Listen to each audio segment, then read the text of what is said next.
How are you? How is your Easter week going? It's going well, we're doing our daily videos. I was just working on editing today's video and getting that uploaded. So that's been, not just helpful, hopefully for the church, but helpful for my own soul just to be reflecting on some of these texts and just thinking about what Jesus was doing each day of the week leading up to Passover. And yeah, it's been really, really good.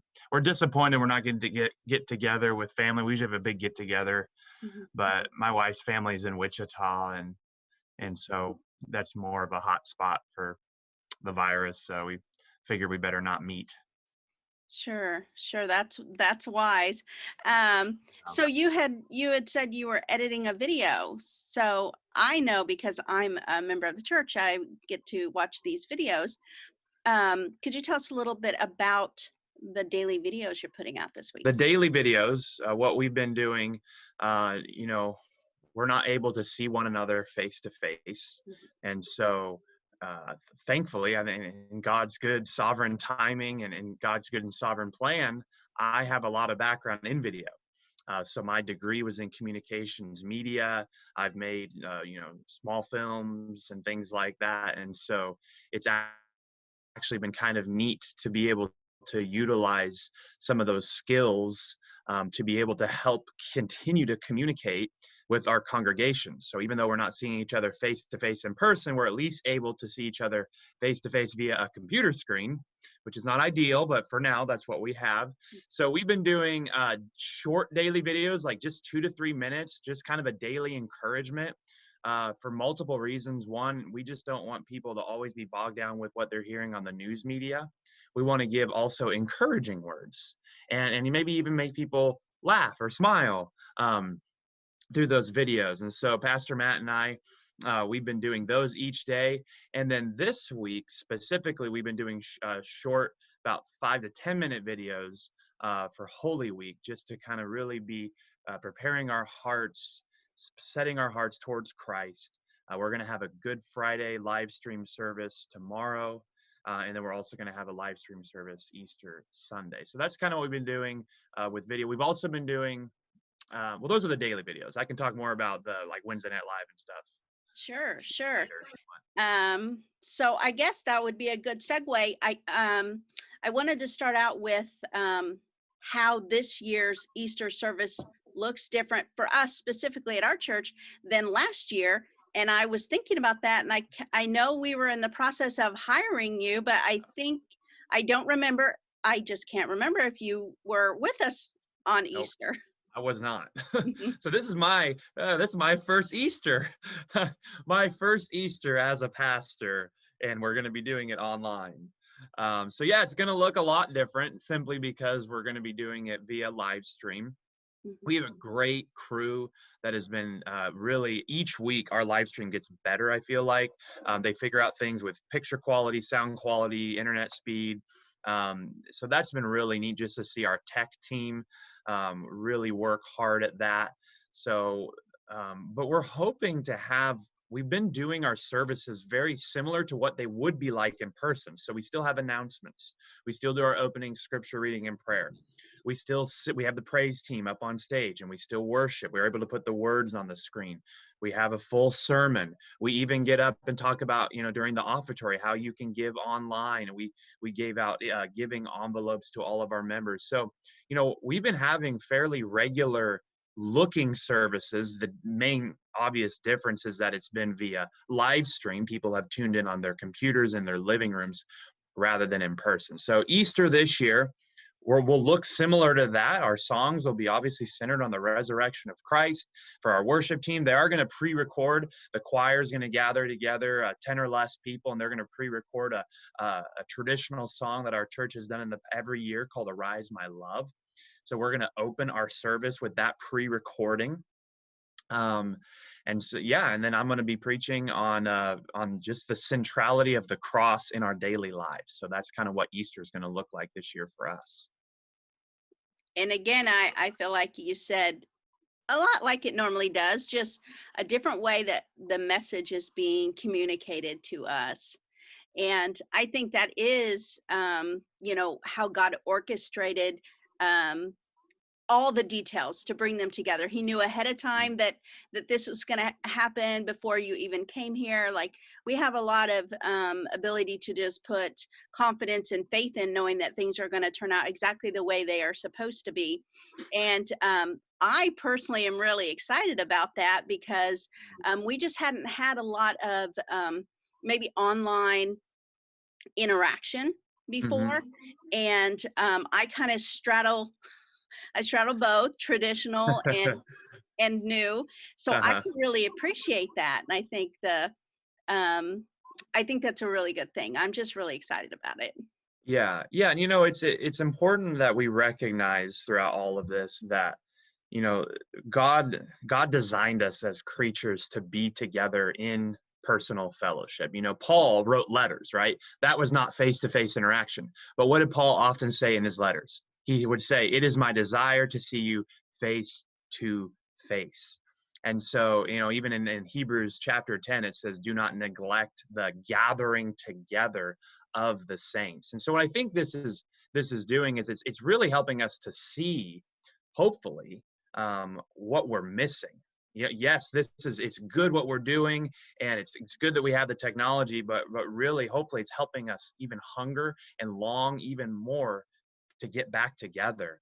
And I'm hoping even people that maybe were a little bit hesitant to even come to church will want to come to church more after they realize what they're missing. Absolutely. Well, I stopped by yesterday because I just couldn't put the words in an email. And so I thought it'll be much easier for me to see you in person. Plus, I wanted to, and I Yeah, wasn't and then you sure. missed me. I was just up recording a video, believe it or not, in the Yeah, sanctuary. I was recording today's Easter week video. perfect. Yeah, so I can completely relate. And I'm a face-to-face person too. If I haven't seen someone in a while in person, I like to say, I miss your face. I'm happy to see your Mhm. face because there is something to that. This is wonderful, and this is going to be a great source of encouragement during this time. Yeah. But I know we're all looking forward to when we can gather Yes. again. So Yes, that leads definitely. me to my next thought was, Mhm. how do you see or plan to take what you're learning during this time, because what a great school that kind of the Holy Spirit is bringing us through, right, to Yeah. implement these new methods to the traditional service. What do you see moving forward? What do you think, how you move forward with some of these? Yeah, I think just having a more consistent online presence, and whether that's live streaming your service or not, I think even just the day-to-day kind of updates and just face-to-face interaction via the computer. We put a lot of stuff on Facebook. I think it's been really neat just to see a lot more people have just even joined and started following our Facebook page. And that can be good, or you can be like, well, it's just Facebook. But really, what we try to put out anytime Pastor Matt and I click record, we're intentional with what we're recording. We're not just clicking the record button and winging it. Oh, we're just going to be a couple comedians, because that's not what we are. We're pastors, and we love our flock, and we want every time we are recording anything to be an encouragement, to help them think more biblically about things, to help them maybe just to give them some joy in the midst of a crisis. And so I think maybe just even continuing that online presence in that way can be helpful going forward. And what I like, and this isn't even related to anything via internet, is people have just been, I've been so encouraged to see people reaching out to one another. Phone calls, letters, text messages, going over and helping. Like, our deacons called every one of our older saints to say, hey, do you know how to access the live stream? And if not, can we come over and help you? And that was a few weeks ago, before more of these stay-at-home orders were in place. I mean, what an encouragement just to see our deacons and deaconesses going over and helping our older saints so they can watch the Sunday morning service. And so the community, believe it or not, though we haven't been able to meet together, I actually think God is making our community stronger through this. And we shouldn't be surprised, because God promises that he will work all things together for good for those who love him and for those who are called according to his purposes. And that good is conformity to the image of Jesus. So it's actually in God's sovereign plan, it's better that we're not meeting together now and we're doing things this way, because that's what he's planned and that's what he's ordained. Absolutely. Absolutely. Um, I couldn't agree more. And it just makes my heart happy because I know when you first came to candidate for the job, that was one of the things that really impressed me, is that you already had that really strong communication skill, but also um, experience using video technologies and that kind of thing. And so just being able to see how God has grown that just in this, less than a year that you've been here is pretty, Hmm. and it feels longer than that. you Yeah, know yeah, it's it been a lot. does. We've gone through a lot in this 1 year, haven't we? Yeah, but it's a good thing. It's a good Yeah. thing. So yes, I really take comfort in that. And like you said, some of our older saints, just the fact that maybe they didn't know how to do these things before, and they have Mm, another way to connect to the outside world. Um, Originally maybe the intention was to connect them to our services, but then that opened the door for them to be able to connect to their families and loved ones mm, during this hmm. time. So Yeah, yeah, they're not alone. that's right. How This obvious, how can someone watch Easter services or any kind of services while we're on Yeah. continued stay home orders? Yeah, so we try to make it as simple as possible. There's really three main ways you can access our services. So the first one is just to go to our website, which is edfbc.com, ED El Dorado First FBC First Baptist Church, edfbc.com.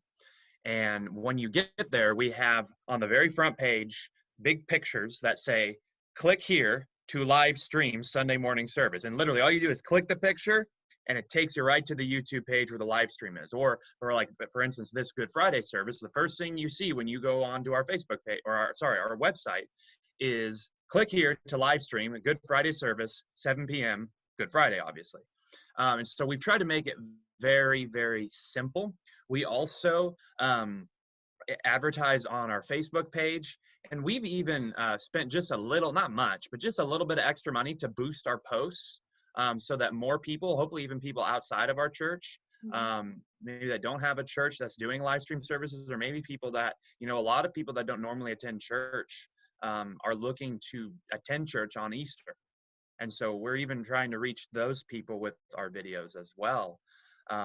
So yeah, edfbc.com, our Facebook page, where you just go to Facebook, type in El Dorado First Baptist Church, and you can find our Facebook page. You can like it, start following it. And then our YouTube page as well, which is where all our live stream services and all of our videos end up. And if you miss the live stream, you can actually see it later on. You don't have to, if you miss it, you can watch the whole thing after it's already aired.